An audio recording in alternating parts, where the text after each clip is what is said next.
one interconnected ocean, a vast blue expanse critical to life on Earth. And there's no better animal to represent the story of the ocean with all its splendor and uncertainty than the killer whale, or as it's scientifically known, the Orcinus orca. The orca lives in every corner of the ocean, from the Arctic to the Atlantic, the Southern to the Indian, to the mighty Pacific and beyond.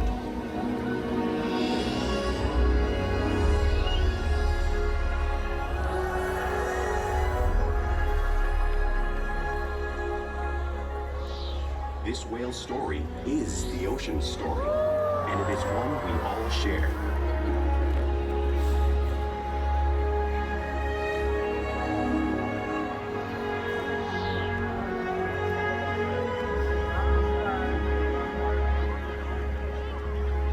Welcome to SeaWorld's Orca Encounter.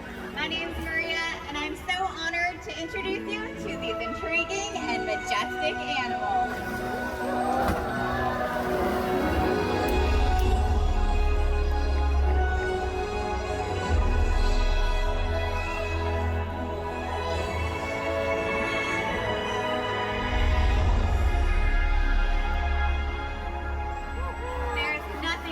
Seeing a killer whale up close and learning about them and their natural behaviors. We hope this Orca Encounter will help give you a better understanding of these amazing animals and all that they represent.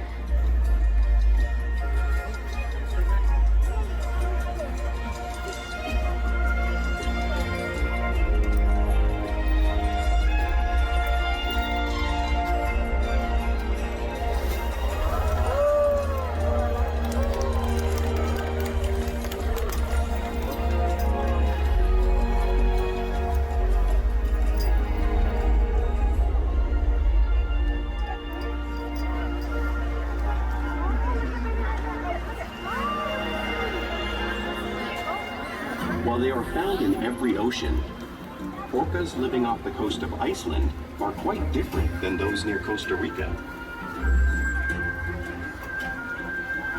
In fact, there are at least 10 types or ecotypes of killer whales. An ecotype describes the differences between killer whales' size, physical form, prey, social structure, and habitat. As you can see, the differences are subtle, but noticeable when compared side by side. Orcas are adapted perfectly to their environments. And even the whale's black and white coloration has a purpose. It camouflages the outline of their bodies in the water, making it easier for them to surprise and catch their prey.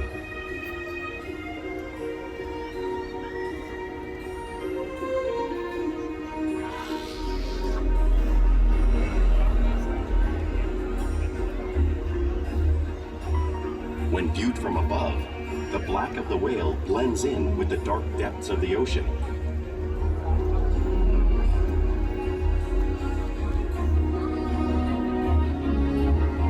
When viewed from below, the orca's white bellies match the brighter surface of the water, blending with the light above, giving them the perfect camouflage.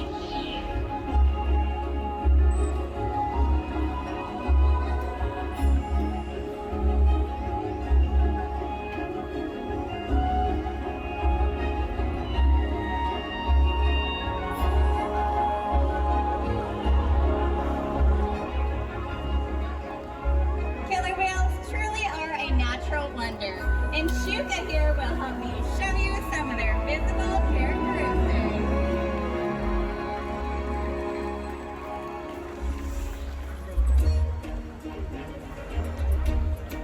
Their blowhole is perfectly designed for getting a quick breath at the surface of the water. Even the location of their eyes works to their advantage. It looks like their eyes are in this white patch, but that's a visual distraction. Their eyes are actually located in the black area in front of the white patch, camouflage from thrashing prey. The fin on the top of the whale's back is called a dorsal fin, which is used to stabilize the orcas as they swim and also used to regulate their body temperature. flippers on either side of the killer whale's body are called pectoral flippers, which are used mainly for steering and stopping.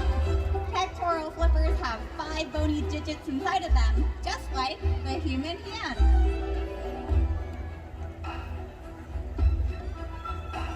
The lobes on either side of the killer whale's tail are called flukes.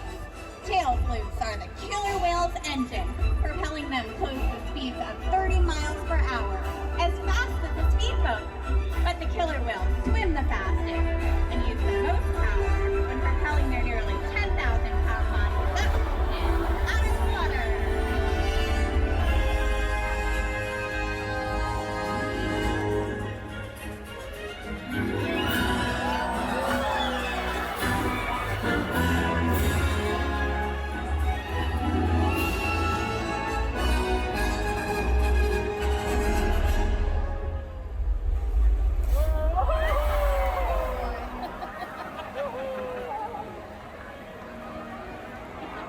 Killer whales are highly social animals with a well-defined social structure. An orcapod is always led by a female. Though just half the size of her male counterpart, she is in charge. It's all about attitude, not size. Because they live and work as a group, orcas need to communicate with sounds and body language. Orcas use clicks for echolocation or navigation.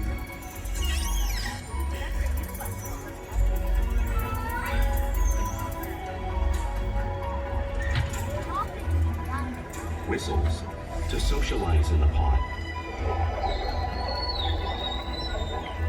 And calls for group coordination and hunting.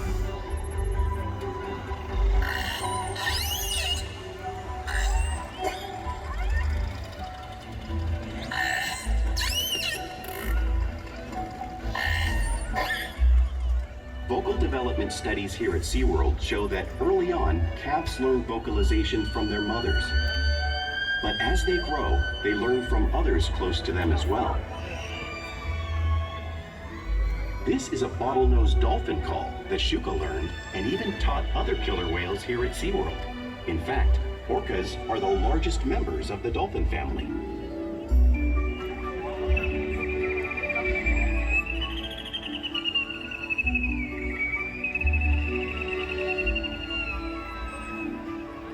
Whales here and in the wild use vocalization to communicate all the time. Like all animals, killer whales use body language as part of their communication. Pectoral slaps are used to show dominance or to get noticed. For example, a mother may use a peck slap to get her calf's attention.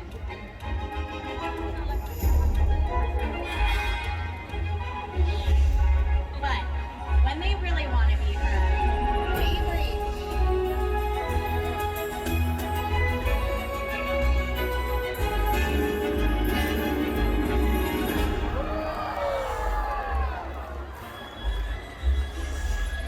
Spy hopping is how killer whales coordinate and get a better view of their surroundings as they hunt.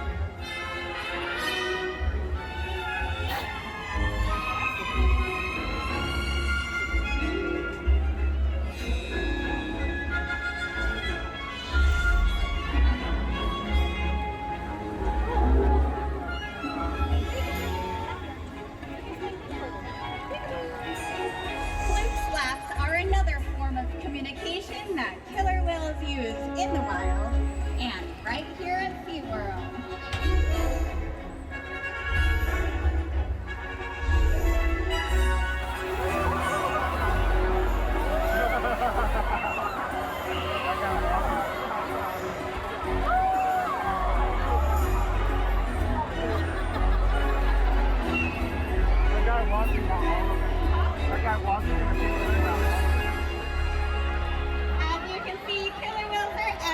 Communicators, so it's no wonder they're at the top of the ocean's food chain.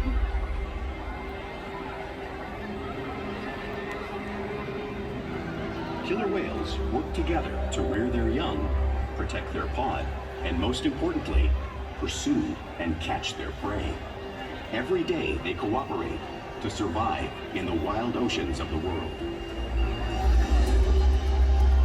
The orca's hunting techniques are as varied as the whales themselves. Norwegian killer whales will circle herring, herding them together. The whales use sounds to coordinate with each other and to disorient the herring. With the fish confused and contained, the whales stun them with their powerful tail flukes, making for an easy meal.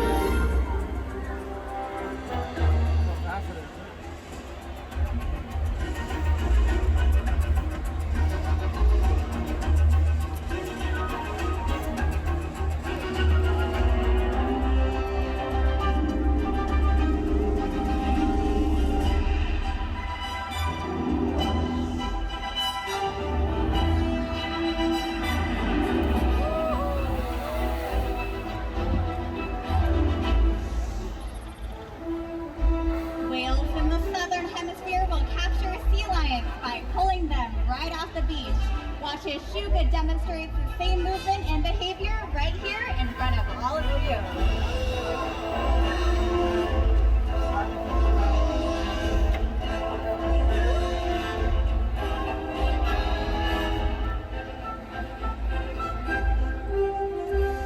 Antarctic orcas will actually create waves that wash over floating sea ice, knocking unsuspecting seals into the water.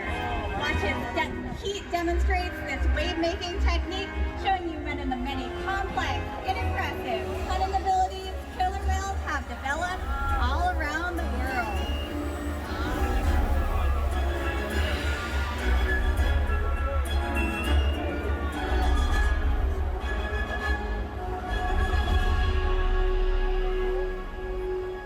Now you just saw these waves crashing in front of you, but you really can't imagine the amount of water displaced until you experience it firsthand.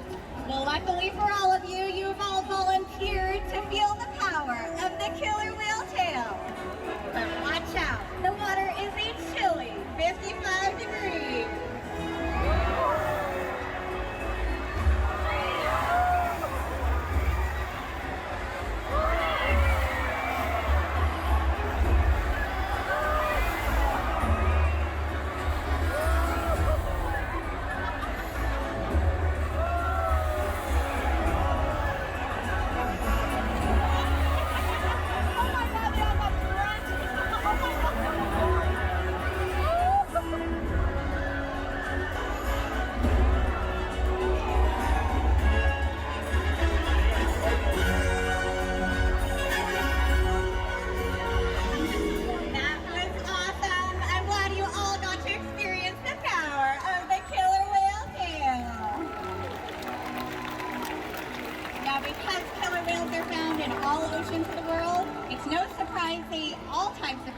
Including other whales.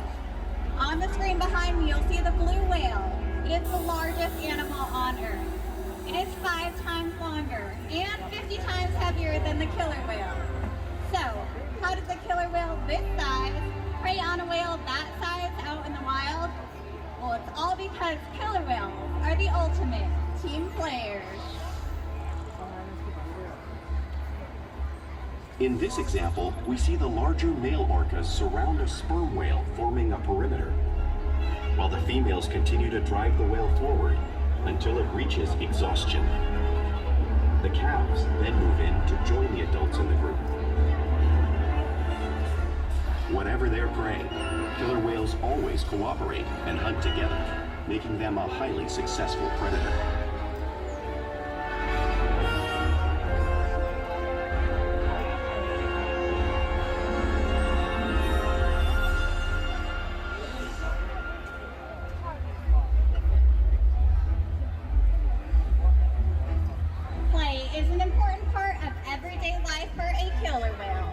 It's how they teach their young to hunt and to develop those skills as they grow.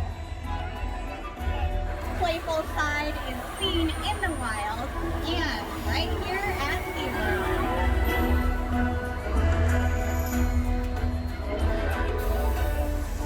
Porpoising is when a killer whale swims fast at the surface, breaking out of the water briefly.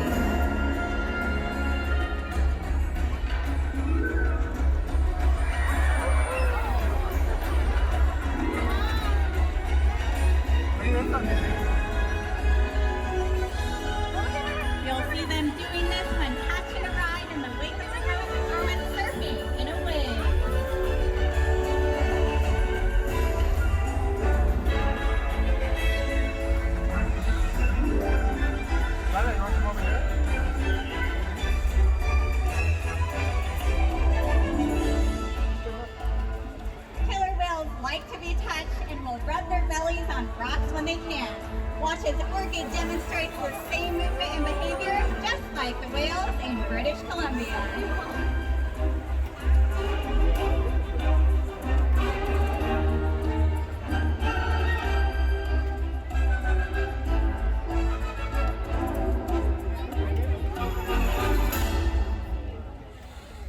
Killer whales in the wild are often seen imitating one another. We see it here at SeaWorld all the time. The whales are constantly learning from and mimicking one another.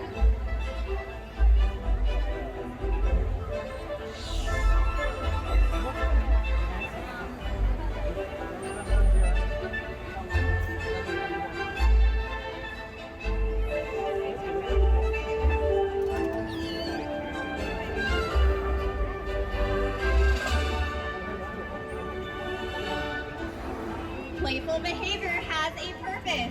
In hunting, a tail whip is used to stun fish. But today, I think our whales might just be stunning all of you.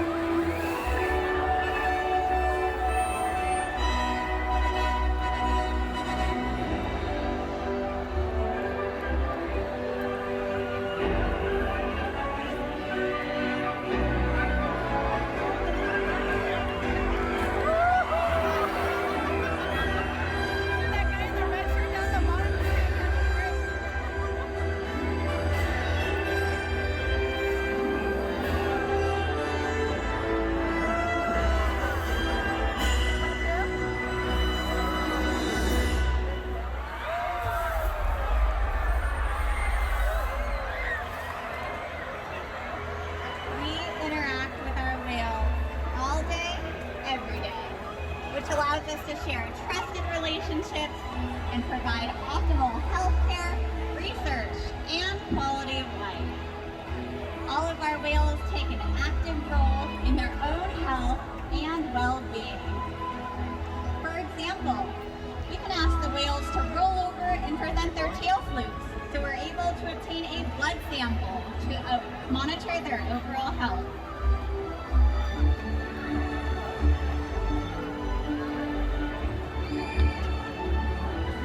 We can even have the whales slide out onto a scale, if you can see Orca doing in the video right here. We weigh our whales once a week to make sure our younger whales are growing properly and our adult whales are maintaining a healthy weight. We can even obtain a breath sample from their blowhole. All of these behaviors are possible because of the trusted relationships we have built day after day right here at SeaWorld. Now I'd like to introduce you to a very special whale. Coming out right in front of you is Orchid. Orchid was the very first whale born here at SeaWorld San Diego. She is very intelligent and loves learning new things, and especially loves hanging out with her trainer. Orchid is very intelligent and has participated in many research projects to help her wild counterparts. Now we challenge our whales every day to learn new things, to stimulate and engage their minds. Diet, exercise, and of course play all help keep our whales in great shape. The whales here at SeaWorld have helped killer whales in the wild by participating in many research studies. One ongoing study monitors the whale's heart rate and breathing to understand how marine noise pollution from ship engines and other sources affect wild populations. In another study, scientists from NOAA, the National Oceanic and Atmospheric Administration, took measurements of the killer whales living here, including pregnant whales. By comparing these measurements with drone footage of killer whales in the wild, scientists are able to monitor the wild population's nutritional and reproductive states. Other research has been done here at SeaWorld on the mother whale's milk composition. This research will help create an effective model to understand how toxins in the ocean impact wild killer whales and their milk supply. What we learn from the whales in our care every day is actively helping whales in the wild survive. And just by being here today, you've supported our rescue research, and conservation efforts all around the world. If we work together, like the killer whale, we can protect the future of the Orcinus orca and this beautiful planet that we all share.